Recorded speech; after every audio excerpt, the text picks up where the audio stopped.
Hello everyone, welcome to Roots IAS academy. So आज का जो लेक्चर है वो बहुत ही इंपॉर्टेंट है बिकॉज हमें पता है कि 2-3 दिन में हम आपका यूपीएससी प्रीलिम्स है। ठीक है, सो यूपीएससी प्रीलिम्स 2025 हम आज डिस्कस करेंगे कि ये जो 2 से 3 दिन रह गए हैं उसको आप 100% कैसे यूज कर सकते हैं, अपना जो स्कोर है उसे कैसे बढ़ा सकते हैं। ठीक है, so basically this is what last minute hack.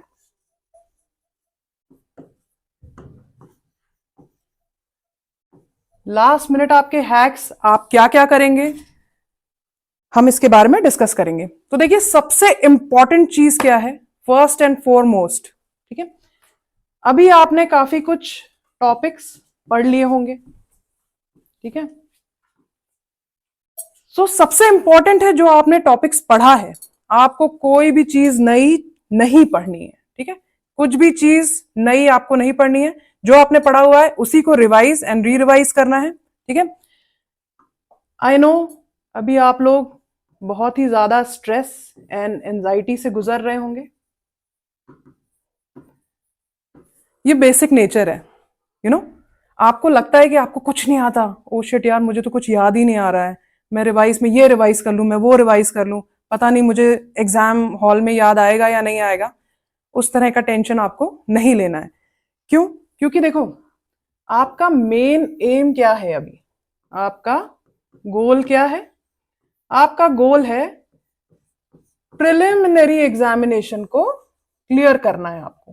ठीक है, आई नो जो मैंने बोला अभी आपके चैलेंजेस क्या हैं। चैलेंजेस हैं whether I will be able to recall all the things, या वहां पे मेरे इतने नंबर आने चाहिए कि आप अपने कॉम्पिटिटर्स को डिफीट कर पाओ। ठीक है, सो एक चीज है जो याद रखनी है कि कोई भी ऐसा दिन नहीं होगा जब आपको लगेगा कि यू आर 100% प्रिपेयर्ड। ठीक है, no day you will feel that you are 100% sure. देखिए मेरा ये लेक्चर देने का मेरा मेन एम ये है, आपने देखा होगा बहुत से लोग हैं जो पीटी मास्टर जिन्हें बोलते हैं, they are called PT master. PT master इसलिए बोलते हैं क्योंकि वो ऐसे स्टूडेंट्स होते हैं जिनका प्रिलिमिनरी कभी रुकता ही नहीं है। ठीक है, तो ये क्या होते हैं, कुछ लोग होते हैं जो ऑलरेडी सर्विसेज में होते हैं, मतलब जो ऑलरेडी आईआरएस सेलेक्टेड होते हैं या ऑडिट एंड अकाउंट होता है जिनका सिलेक्शन हो जाता है, लेकिन वो क्या करते हैं, वो अगेन प्रीलिम्स क्लियर कर जाते हैं। अगर आप देखें कुछ लोग ट्रेनिंग में होके भी प्रीलिम्स क्लियर कर जाते हैं, या किसी किसी का इश्यू होता है मेंस में लेकिन प्रीलिम्स उनका नहीं रुकता है। तो उनमें क्या ऐसा डिफरेंट डिफरेंट चीज है, डिफरेंट बात है उनमें जो प्रीलिम्स उनका रुकता ही नहीं है। ठीक है, उन्होंने कुछ तो पढ़ाई की होगी ना इस हिसाब से। सो वो क्या करते हैं, एक तो उनको इंपॉर्टेंट टॉपिक्स की पूरी पूरी इंफॉर्मेशन होती है।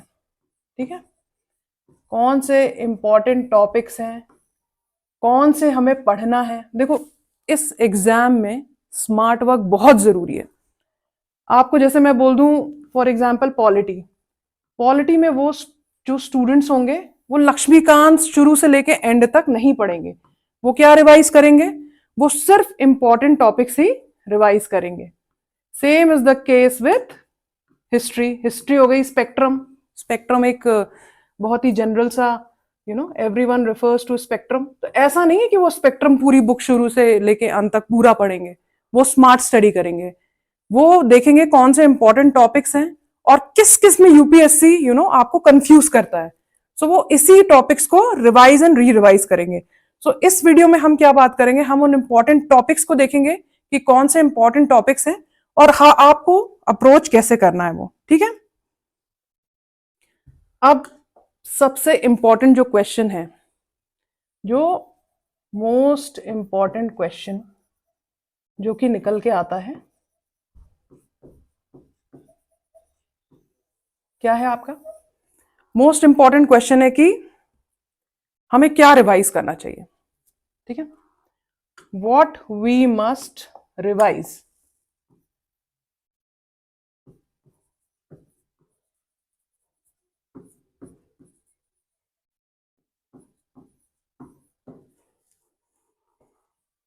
ओशन जैसा सिलेबस है, करंट अफेयर्स नेवर एंडिंग है, यू नो, इतने सारे कंपोनेंट्स हैं, इतने सारे सब्जेक्ट हैं, उसमें भी इतनी अच्छी मोटी मोटी बुक्स हैं। सो इसमें रिवाइज क्या करना है, ठीक है।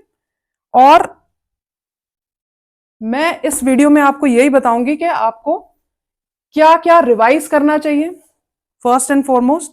एंड अगले जो एक और मैं वीडियो दूंगी, मैं उसमें वील टॉक अबाउट कि कैसे एलिमिनेशन मेथड से हम क्वेश्चंस को सॉल्व कर सकते हैं, how to approach the questions, okay, using elimination method. अभी क्या है, बहुत ही इंपॉर्टेंट है, माइंडसेट आपका कैसा है, ठीक है, जो आपका माइंडसेट है वो कैसा है।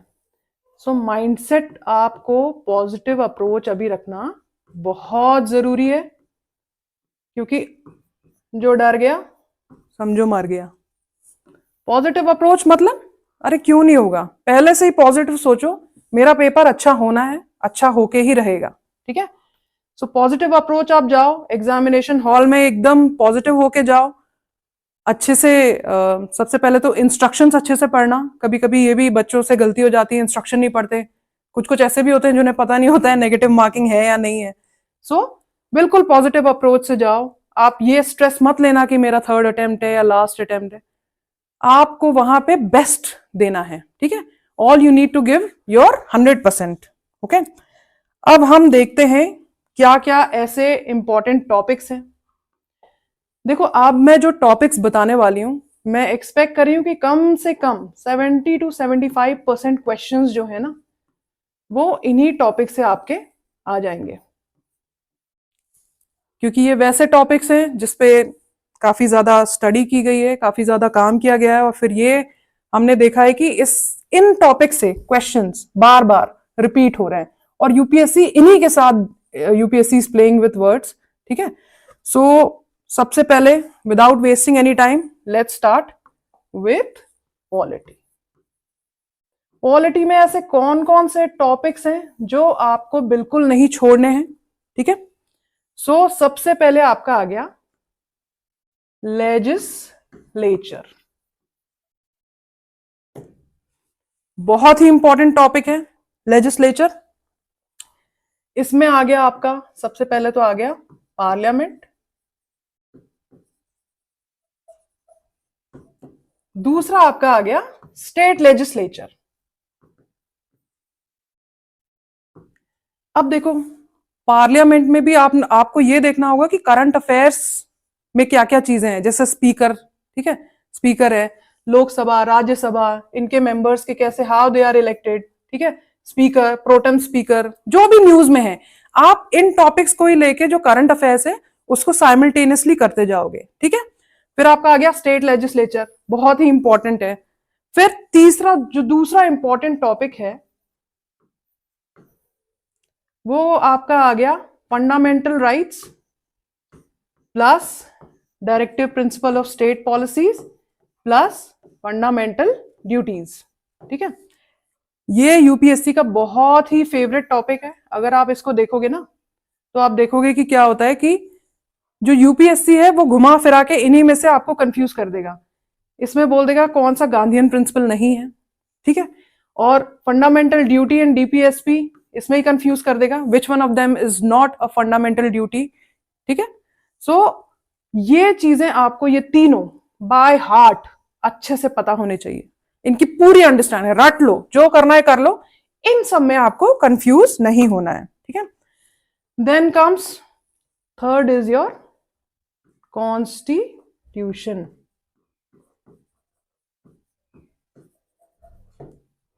कॉन्स्टिट्यूशन एक बहुत ही बड़ा सा टॉपिक है। इसमें आपको क्या पता होना चाहिए, कॉन्स्टिट्यूशन में सबसे पहले तो कितने पार्ट्स हैं, how many parts are there in the constitution, schedules, बहुत ही इंपॉर्टेंट है, 12 शेड्यूल्स, ठीक है, ये बाय हार्ट आपको पता होने चाहिए। देन कम्स कौन कौन से इंपॉर्टेंट आर्टिकल्स हैं जो कि अभी न्यूज में ही भी रहे हैं। ओके, सो आपका आ गया इंपॉर्टेंट आर्टिकल्स। तीसरा आपका आ गया अमेंडमेंट्स। कौन से अमेंडमेंट्स हैं जो कि काफी न्यूज में रहे हैं, और 42nd एंड 44th अमेंडमेंट तो है ही काफी इंपॉर्टेंट, इसमें आपको देखना है, ठीक है, इसको आपको अच्छे से डिटेल में पढ़ना है। फोर्थ इसी में आ गया कॉन्स्टिट्यूशन में, मेकिंग ऑफ द कॉन्स्टिट्यूशन, जो आपका सेकेंड चैप्टर है आई थिंक लक्ष्मीकांत में, making of the constitution.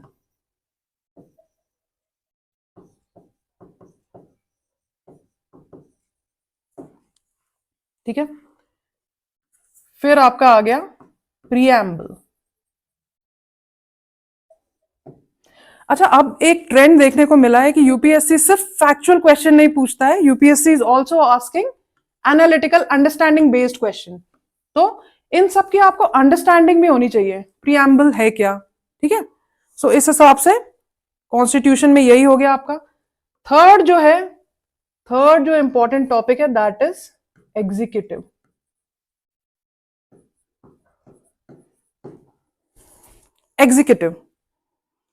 Executive में दो हो गए, एक तो आपका हो गया यूनियन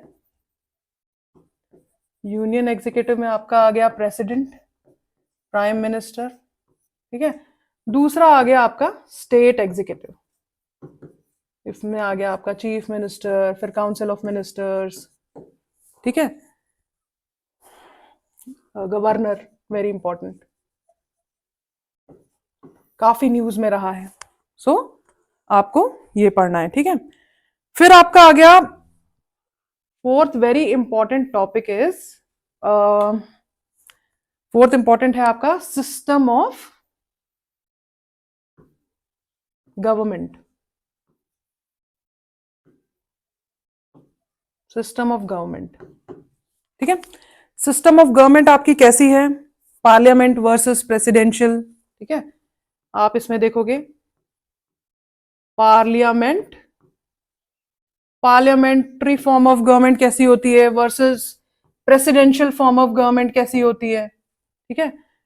फिर आपका आ गया unitary and versus federal,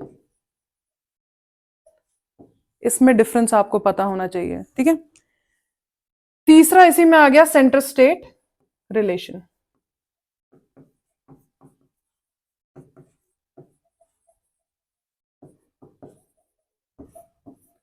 UPSC इन्हीं में से घुमा फिरा के आपको पॉलिटी में क्वेश्चंस पूछती है, ठीक है। सेंटर स्टेट रिलेशन में आप ये भी देख लो, लिस्ट्स भी होती हैं जो कि हमारे शेड्यूल्स में भी मेंशन है। सो ये जो होती है ना, union list, state list and concurrent list, इसको आपको अच्छे से डिटेल में पढ़ना है। ओके, कौन सी किस लिस्ट में है, एजुकेशन किस लिस्ट में है, ठीक है।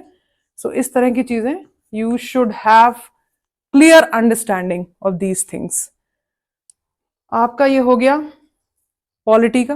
तो पॉलिटी के यही 3 से 4 टॉपिक्स आपको इन कुछ दिनों में आपको यही रिवाइज करने हैं। ओके, फिर नाउ लेट्स टॉक अबाउट, अब हम एक दूसरा टॉपिक लेते हैं दैट इज इकोनॉमिक्स। इकोनॉमिक्स भी एक बहुत ही इंपॉर्टेंट कंपोनेंट है, क्योंकि उससे अच्छा खासा पोर्शन जो होता है प्रीलिम्स में हम देखते हैं, ठीक है। सो इकोनॉमिक्स में आपको क्या क्या करना है, आपको एक तो सबसे पहले करना है एक्सटर्नल सेक्टर, ठीक है, एक्सटर्नल सेक्टर। फिर आपको बात करनी है करेंसी मैनेजमेंट की, करेंसी मैनेजमेंट, और बहुत ही इंपॉर्टेंट है क्या, ग्लोबल इंस्टीट्यूशंस। ग्लोबल इंस्टीट्यूशंस में अभी क्या आ जाएगा, आप देख रहे थे अभी क्या हुआ, आईएमएफ काफी न्यूज में है, ठीक है, आईएमएफ हो गया, एशियन डेवलपमेंट बैंक हो गया, ठीक है, फिर डब्ल्यूटीओ हो गया। ये आपको बहुत अच्छे से इनका मतलब पूरा अंडरस्टैंडिंग होना चाहिए। मैं बोलूँ आईएमएफ सिर्फ मेंबर कंट्रीज को ही लोन देती है या किसी भी कंट्री को दे सकती है, बेसिक बेसिक चीजें हैं, बट यूपीएससी क्या करेगा, इसी सब में घुमा फिरा के आपसे क्वेश्चन पूछ लेगा। डब्ल्यूटीओ अभी काफी ज्यादा न्यूज में था, वो आपको पूरा पता होना चाहिए, ठीक है। फिर हम देखेंगे दूसरा एक इंपॉर्टेंट टॉपिक है monetary policy, monetary and fiscal policy, very important topic, monetary and fiscal policy हो गई। देखिए इसमें क्या होता है, जो लिक्विडिटी मैनेजमेंट है ना मार्केट में, वो कैसे हो रही है उसका पूरा अंडरस्टैंडिंग, वो सेंटेंस बेस दे देगा, वहीं कंफ्यूज हो जाओगे। सो मॉनेटरी पॉलिसी में आपका है कि रेपो रेट वगैरह क्या है, ठीक है, फिर आरबीआई, आरबीआई कैसे कंट्रोल करता है, ठीक है, फिर आपका आ गया इंटरेस्ट रेट क्या होता है,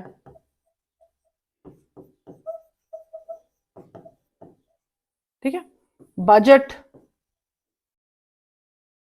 बजट से रिलेटेड चीजें सारी हो जाएंगी, एंड टैक्सेशन,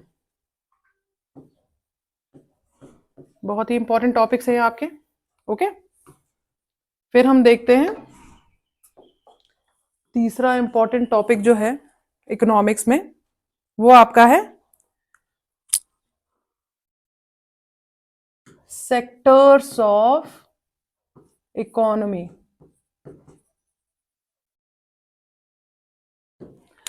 एक्चुअली प्रॉब्लम ये है कि बहुतों को लगता है कि ये जो पोर्शन है ना सेक्टर्स ऑफ इकोनॉमी, ये मेंस पॉइंट ऑफ व्यू से इंपॉर्टेंट है, नहीं। लेकिन जिसने भी प्रीवियस ईयर क्वेश्चन पेपर देखा होगा यूपीएससी का, आपने ये देखा होगा कि जो 2019 से 2019 onwards UPSC asking questions from this also. So इसको आप बिल्कुल ही मत करिए इग्नोर, सेक्टर्स ऑफ इकोनॉमी आप अच्छे से पढ़िए। एंड फिर फोर्थ हो गया आपका जनरल कॉन्सेप्ट।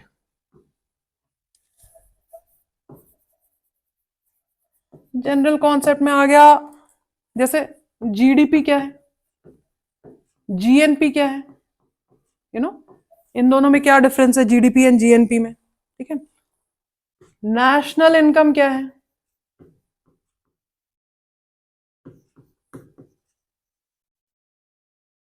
और इसको हवा हवा में नहीं पढ़ना है, इसको पूरे अंडरस्टैंडिंग से, बिकॉज आई एम 100% श्योर वहां पे कंफ्यूजन क्रिएट हुआ, आपका ये क्वेश्चन गलत हो जाएगा। तो ये जो टॉपिक्स हैं इकोनॉमिक्स में, ये बहुत ही इंपॉर्टेंट टॉपिक्स हैं, ठीक है, और इनको इग्नोर नहीं किया जा सकता। फिर आपका आ गया ह्यूमन डेवलपमेंट इंडेक्स, ठीक है, ह्यूमन डेवलपमेंट इंडेक्स बहुत ही इंपॉर्टेंट है। So last but not the least, financial market. Economics में आप इन ये सारे टॉपिक्स हैं उनको आप पढ़ लीजिएगा, आपने आई एम श्योर पढ़ा होगा, but focus on these only, okay. अब लेट्स टॉक अबाउट एनवायरमेंट।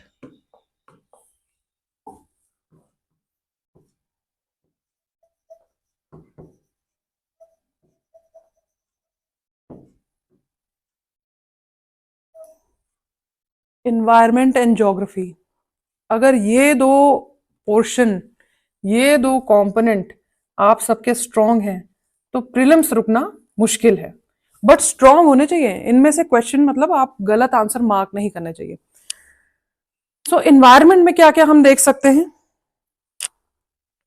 सबसे पहले तो एनवायरमेंट के जो बेसिक टर्म्स हैं वो आपको क्लियर होने चाहिए, ठीक है, बेसिक टर्म्स आपको क्लियर होने चाहिए। फिर आ गया आपका, जैसे बेसिक टर्म्स में मैं बोलूं, what is the difference between environment, ecology, ठीक है, सो एनवायरमेंट इकोलॉजी क्या है, बायोडाइवर्सिटी क्या है, ठीक है, बायोडाइवर्सिटी। और ये क्या होता है, ये बहुत ही ज्यादा करंट बेस्ड आता है, ठीक है। बायोडाइवर्सिटी में ही फिर आपका आ गया स्पीशीज।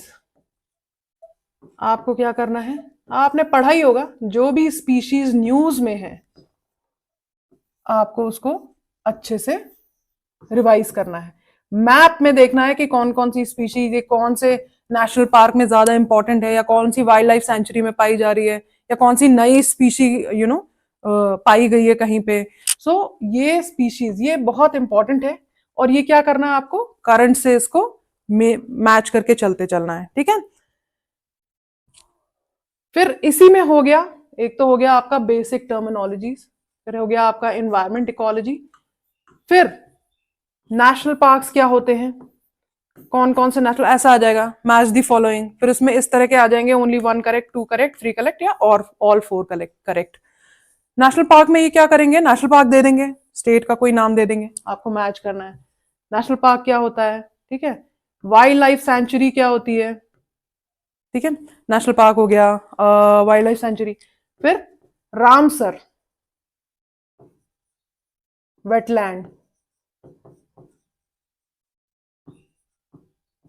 जैसे करंट से रिलेटेड क्वेश्चन है कि सबसे ज्यादा रीसेंट कौन सा रामसर साइट है जो ऐड की गई है, ठीक है, इंडिया से। सो यही अगेन आपको एनवायरनमेंट में क्या करना है, environment and current should go hand in hand, ठीक है। फिर क्या हो गया, थर्ड आपका आता है फिर इसी से एनवायरनमेंट के एक्ट्स, ठीक है। एनवायरनमेंट के एक्ट्स में क्या आ जाएगा आपका, environmental pollution act, water act, water pollution act, ठीक है। सो इस तरह के एक्ट्स पता होने चाहिए आपको। फिर आ गया आपका इसी में एक्ट्स तो हो गया, फिर आई आपकी पॉलिसीज, ठीक है, पॉलिसीज आ गई। फिर इन्हीं से रिलेटेड ऑर्गेनाइजेशंस,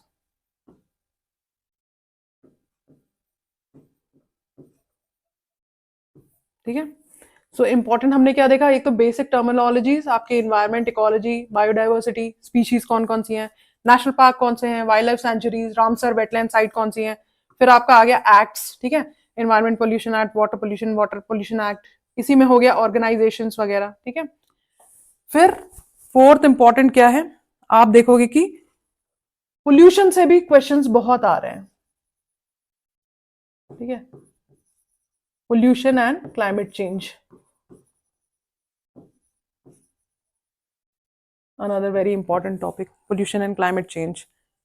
फिर पांचवा आपका आ गया रिन्यूएबल एनर्जी, ठीक है।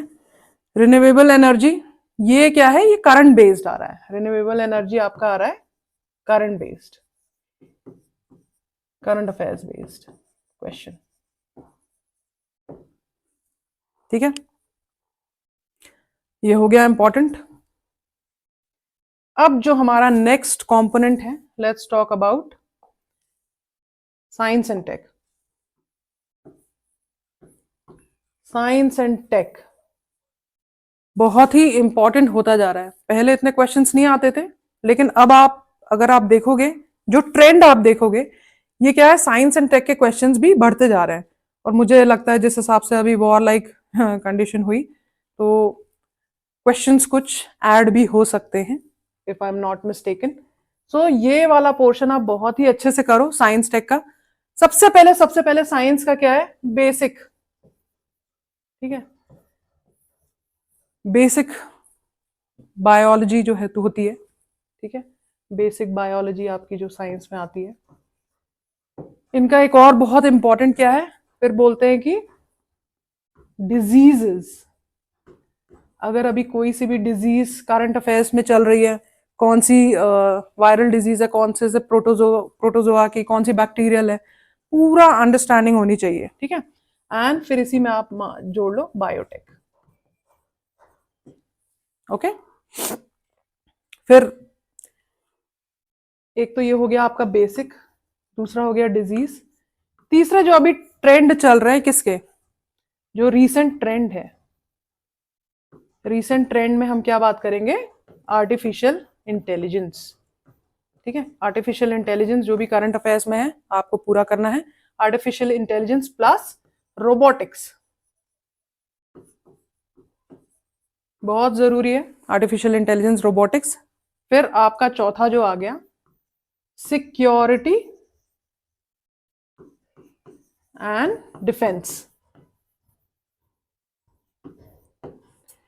डिफेंस में क्या है, आप देखोगे कि अभी कौन सी मिसाइल, ब्रह्मोस काफी न्यूज में थी, ठीक है, S-400 काफी न्यूज में थी, और या तो फिर कौन सी कंट्री के बीच कौन कौन सी नेवल एक्सरसाइज होती है, कभी एयर एक्सरसाइज, कभी इस तरह की exercises, you need to know. Okay, फिर बहुत ही इंपॉर्टेंट टॉपिक आ गया आपका ज्योग्राफी।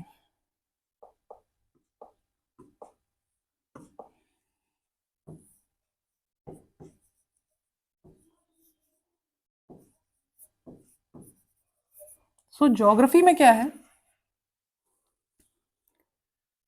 सबसे पहले जो क्लाइमेटोलॉजी है ना,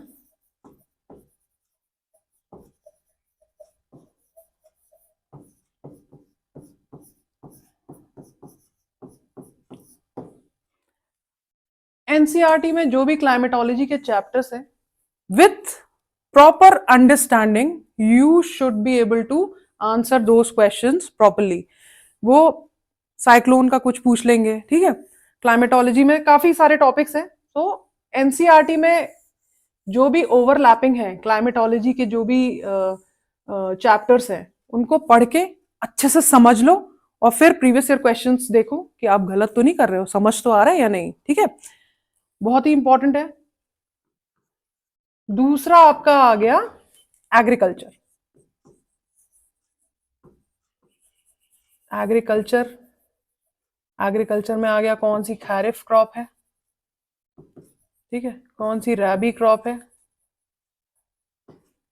फिर ये क्या करेंगे, कुछ स्टेटमेंट बेस्ड क्वेश्चन दे देंगे कि rainfall is so and so, इतना आपका एलिवेशन है, so which is apt for, which crop is apt for these conditions, इस तरह के क्वेश्चंस पूछ लेंगे, ठीक है।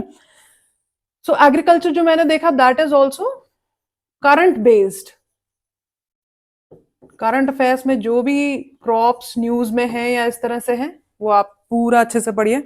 एग्रीकल्चर ऑन होल ही आपको पता होना चाहिए, but focus, I am focusing on current based. तीसरा बहुत ही इंपॉर्टेंट इनका है ड्रेनेज, ठीक है। ड्रेनेज में क्या बोल रहे हैं, ये ड्रेनेज में कौन सी रिवर कौन कौन से स्टेट में फ्लो हो रही है, रिवर का माउथ कौन सा है, ओरिजिन कहां से हो रहा है, ठीक है, ओरिजिन, रिवर फ्लो हो रही है तो रिवर की राइट बैंक कौन कौन सी ट्रिब्यूटरी है, एंड ऑर्डर वाइज भी, नॉर्थ टू साउथ या मतलब ईस्ट टू वेस्ट, इस तरह से राइट बैंक कौन सी ट्रिब्यूटरी है, नॉर्थ बैंक कौन कौन सी ट्रिब्यूटरी है। बड़ा सिंपल सा ये क्वेश्चन पूछ लेंगे, 3-4 ऑप्शन देंगे और बोल देंगे कि which one of them is not a tributary of Brahmaputra for example, ठीक है, आप कंफ्यूज हो जाओगे, एक कोई नहीं होगी, बाकी सारी होंगी, अब कौन सी नहीं है आपको पता नहीं होगा तो you will mark it wrong, ठीक है। फिर इसमें चौथा हो गया आपका मैपिंग। देखो मैपिंग एक तो हो गई आपकी इंडिया की, जो जनरल सी चीज है, ठीक है, जैसे बोल देंगे कि वेयर इज अक्साई चिन कहाँ है, एग्जाम्पल, ये क्वेश्चन आया भी हुआ है अक्साई चिन का, ठीक है। सो इस तरह की मैपिंग आपकी हो जाएगी, जो इंडिया के जो इंपॉर्टेंट फिजिकल फीचर्स से हो गए, या फॉर दैट मैटर आप देख लो कि कौन सा प्लेट्यू हो गया, ठीक है, तो मैपिंग हो गई। फिर दूसरा हो गया बेसिक इंडिया एंड वर्ल्ड, और वर्ल्ड में भी इनके कुछ बड़े ही फेवरेट पॉइंट्स हैं, जैसे कि ये जो हो गई ना middle east, middle east countries, Mediterranean sea के सराउंडिंग कौन कौन सी कंट्रीज हैं, ठीक है। और फिर आपका इस तरह की हो गई जो साउथ चाइना सी, कौन सा आइलैंड जो करंट में है, ठीक है, डिस्प्यूटेड है, साउथ चाइना सी के ऊपर नीचे कौन से सीज हैं। So basically these kind of questions ये इनका फेवरेट ही है, ठीक है। Now let's talk about another aspect जो कि आपका हो गया art and culture.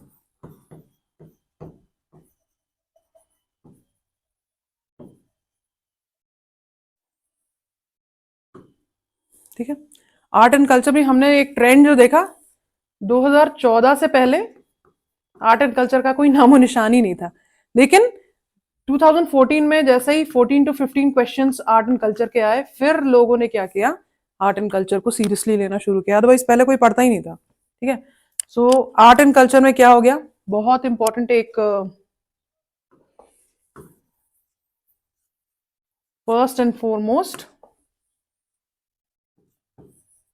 Architecture. Architecture से बहुत क्वेश्चंस आते हैं, ठीक है। जैसे मुझे याद आ रहा है एक क्वेश्चन आया था, पंचायतन क्या है, सबने लिखा था पंचायती राज सिस्टम, मतलब पता नहीं था पंचायतन क्या है, but it is one of the form of temple, ठीक है।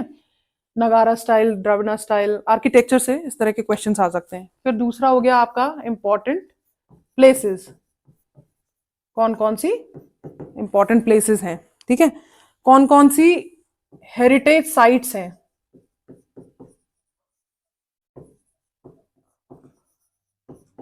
और हेरिटेज साइट्स हैं और जो कि न्यूज में भी हैं।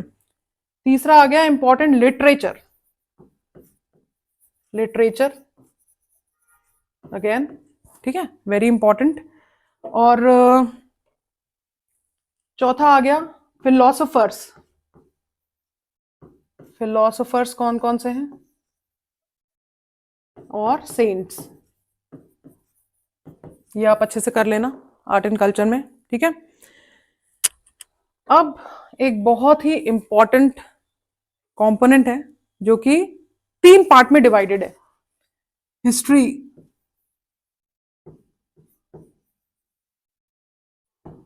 बहुत इंपॉर्टेंट है हिस्ट्री, और हिस्ट्री क्या है, it is divided into ancient, दूसरा आ गया आपका मिडिवल,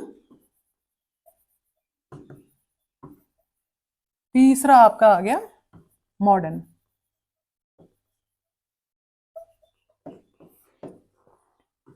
अगर मुझसे पूछेंगे इन दोनों में भी क्या कौन सा ज्यादा इंपॉर्टेंट है, so I would suggest ancient and modern, ठीक है।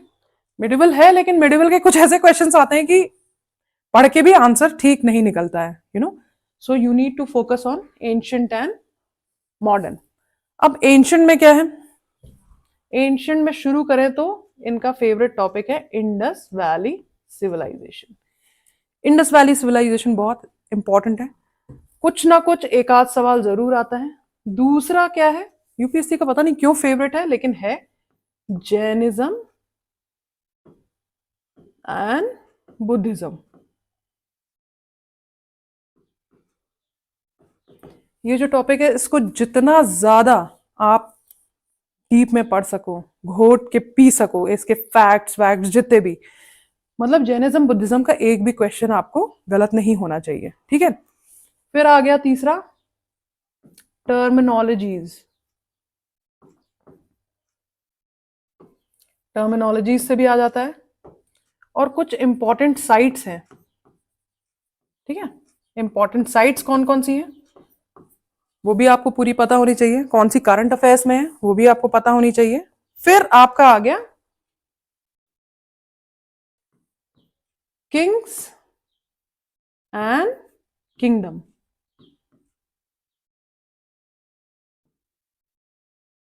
Kings and kingdom. सो ये जो किंग्स एंड किंगडम वाला है ना,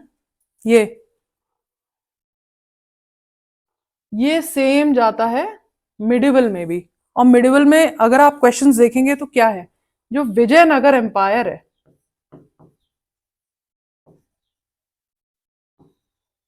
that is their favourite, Vijayanagar empire, और दूसरा एडमिनिस्ट्रेशन, मिडिवल का बता रही हूं, ठीक है, एडमिनिस्ट्रेशन,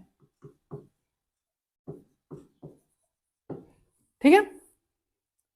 सो अगर मिडिवल पढ़ना है, किसी को लग रहा है कि यार टाइम नहीं है, तो ये दो चीजें आप पढ़ लो, एडमिनिस्ट्रेशन पढ़ लो मिडिवल में, और विजयनगर एम्पायर है उसको अच्छे से पढ़ लो, ठीक है। फिर आपका आ जाता है मॉडर्न। मॉडर्न में सबसे इंपॉर्टेंट, सबसे पहले तो पर्सनालिटीज, पर्सनालिटीज में सब आ जाता है आपका। इसमें आ जाता है कि इंपॉर्टेंट पर्सनालिटीज कौन कौन सी हैं, या कौन कौन से वाइस रॉय कौन मतलब उस टाइम थे, ठीक है, गवर्नर जनरल कौन थे, वॉइस रॉय कौन थे, इंपॉर्टेंट पर्सनालिटीज, सारा चीजें आपको इससे इंक्लूड करना है। मतलब किसने कौन सा जर्नल लिखा, किसने कौन सा न्यूज़पेपर लिखा, ठीक है, एनी बेसेंट ने होम रूल कहाँ शुरू किया, तिलक ने कहाँ किया, मतलब पर्सनालिटीज आपको अच्छी खासी, राजा राम मोहन रॉय, ठीक है, दयानंद सरस्वती, क्या डिफरेंस था ब्रह्म समाज एंड दूसरा आर्य समाज में।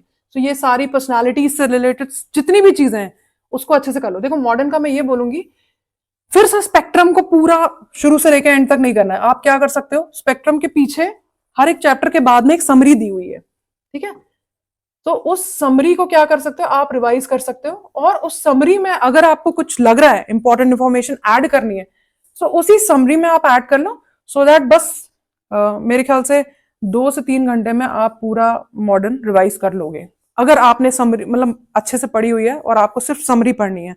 सो आप स्पेक्ट्रम के हर चैप्टर के एंड में समरी है, आप उसी को रेफर करो, ठीक है।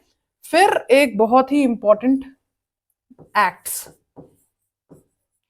ये बहुत ही इंपॉर्टेंट है, यूपीएससी का बहुत फेवरेट है। फिर से घुमा फिर आके आप देखोगे 17 से एक्ट ऑफ 1773, फिर 1909, ठीक है, 1919, 1935, ये सारे एक्ट्स, मॉन्टेग चेम्सफॉर्म रिफॉर्म, ठीक है, क्या हुआ था इन एक्ट्स में। सो इस तरह की चीजें आपको बहुत ही ज्यादा अच्छे से करनी है। एक तो हो गया ये, दूसरा हो गया प्रेस एक्ट क्या था, वर्नाकुलर प्रेस एक्ट क्या था, ठीक है, पुलिस एक्ट क्या था, ठीक है। फिर कुछ क्वेश्चंस आते हैं मूवमेंट से, जैसे कि तेभागा मूवमेंट, ट्राइबल मूवमेंट, ठीक है। सो इस तरह की चीजें भी आप बिल्कुल इग्नोर नहीं करोगे, ठीक है। हाँ, क्रोनोलॉजी भी इसमें इंपॉर्टेंट है।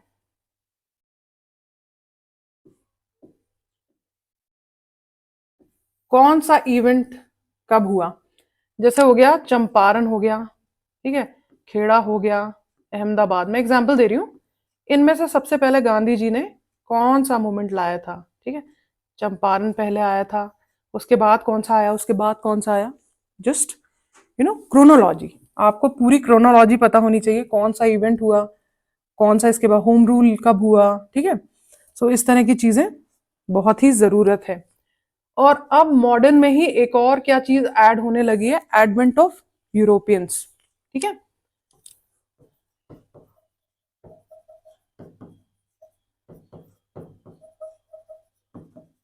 ये एक टॉपिक अभी हाल फिलहाल में जो नया इंटरेस्ट बना है वो देखने को मिल रहा है, ठीक है। एंड फिर ऑफ कोर्स रिवोल्ट्स, कौन कौन से रिवोल्ट्स कहाँ कहाँ हुए, ठीक है, कौन कौन से रिवोल्ट्स, कौन कौन से अपराइजिंग्स कहाँ कहाँ हुई, क्यों हुई, क्या रीजन था, क्या कॉज था, ठीक है। उसमें कोई भी कंफ्यूजन आपको क्लियर, मतलब कोई भी कंफ्यूजन नहीं होना चाहिए, बहुत क्लियर होना चाहिए, ठीक है। अब हमने बात कर ली सारे इंपॉर्टेंट कंपोनेंट्स की और इंपॉर्टेंट टॉपिक्स की। अब थोड़ा सा मैं ये बताना चाहूंगी कि प्रीलिम्स का जो पेपर आएगा उसको आप अप्रोच कैसे करो, ठीक है। जीएस, अभी हम जीएस की बात कर रहे हैं, सीसैट की बात नहीं कर रहे हैं। तो देखो जीएस में क्या होता है, 100 क्वेश्चन हैं आपके, और आपको मिलते हैं 2 आवर्स, 100 क्वेश्चन है, 2 घंटे हैं। मैंने क्या बोला था, पॉजिटिव अप्रोच लेके जाना, टेंशन मत लेना, आप बैठे, पेपर मिला, हम क्या करते हैं, जल्दी से मार्क करना शुरू कर देते हैं, ठीक है। मार्क ऐसे नहीं करना, 5 मिनट तक क्या करना, पूरा पेपर फ्लिप कर लेना, देख लेना पलट के। कभी क्या होता है ना, मेरे साथ भी हुआ है, जैसे फर्स्ट टू 5 या फर्स्ट टू 10 क्वेश्चंस अगर सपोज इतने डिफिकल्ट आ ही नहीं रहे, तो फिर क्या होता है, आपका कॉन्फिडेंस लो होने लगता है, और फिर उसमें आप क्या करते हो, गलती करते हो, सिली मिस्टेक्स करते हो। एंड सिली मिस्टेक्स, आपने सिली मिस्टेक ज्यादा की, वो आपको क्या कॉस्ट करेगा, 1 साल आपका बर्बाद हो जाएगा, पूरा 1 साल बर्बाद हो जाएगा। सिली मिस्टेक्स हम अफोर्ड नहीं कर सकते। तो आपको क्या करना है, 5 मिनट में पूरा पेपर आप देख लो पलट के, ठीक है। देख लिया, अब क्या होता है, कुछ ऐसे क्वेश्चंस होते हैं, देखो टू बी वेरी ऑनेस्ट, कोई ऐसा 30 मार खान नहीं है जो बोलेगा कि मुझे 60 to 70% पेपर आता था। 25 to 35 questions he sure short होते हैं जो आते हैं, ठीक है। कितना भी आपने पढ़ा हो, आप क्या, ये जो है ना 25 to 35, यही क्वेश्चंस आप सोचो कि हाँ यार श्योर शॉर्ट तो इतने ही आते हैं, फिर आप क्या करते हो, दूसरे राउंड में जाते हो, फिर बोलते हो अरे यार चलो ठीक है। कुछ क्वेश्चंस होते हैं, फिर जैसे आप इसको डिवाइड कर लो, 25 to 30 क्वेश्चन आपके जो श्योर शॉर्ट है, उसको फिर आप क्या कर लो, OMR शीट में साइमल्टेनियसली मार्क कर लो। और एक और चीज करना, जैसे ये ना क्वेश्चन नंबर 1 का आंसर है सपोज बी, ठीक है, ये 4 गोले दिए हुए हैं, 1B 1B B, ठीक है।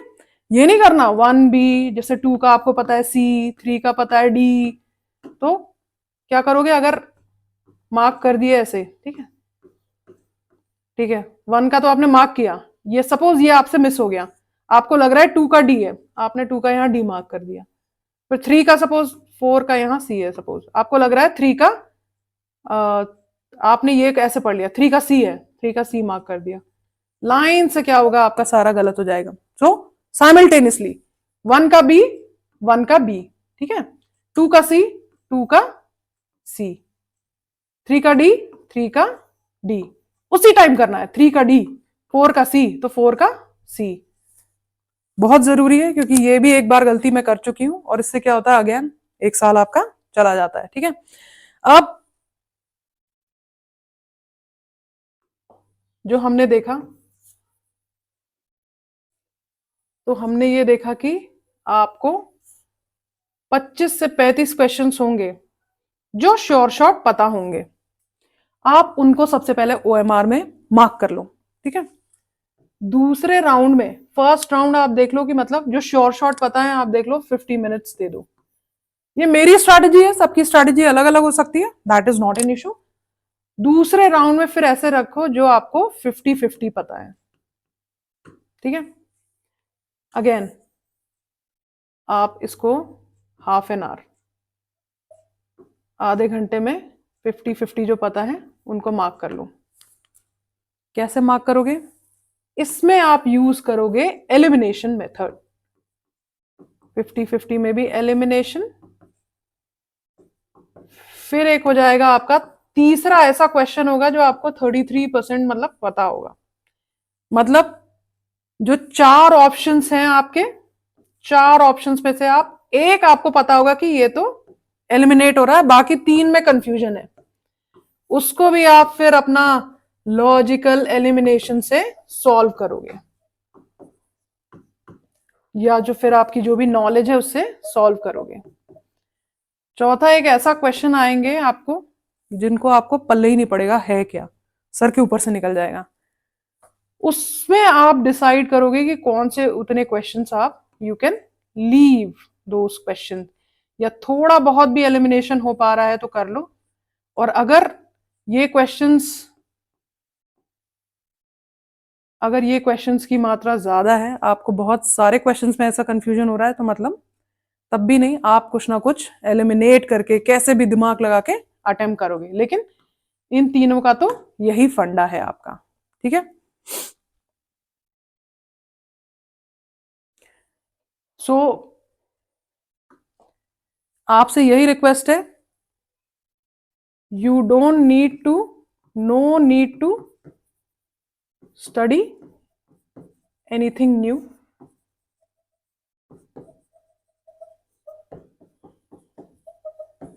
फर्स्ट, दूसरे जो इंपॉर्टेंट टॉपिक्स मैंने बताए उन्हीं को रिवाइज करिए।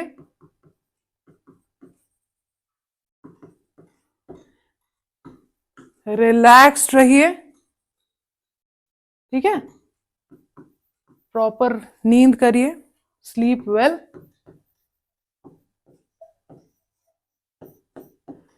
Give your 100%, go with a positive approach, यही आप सबसे रिक्वेस्ट है। So all the very best from Roots IAS academy. I wish you all the very best. Thank you.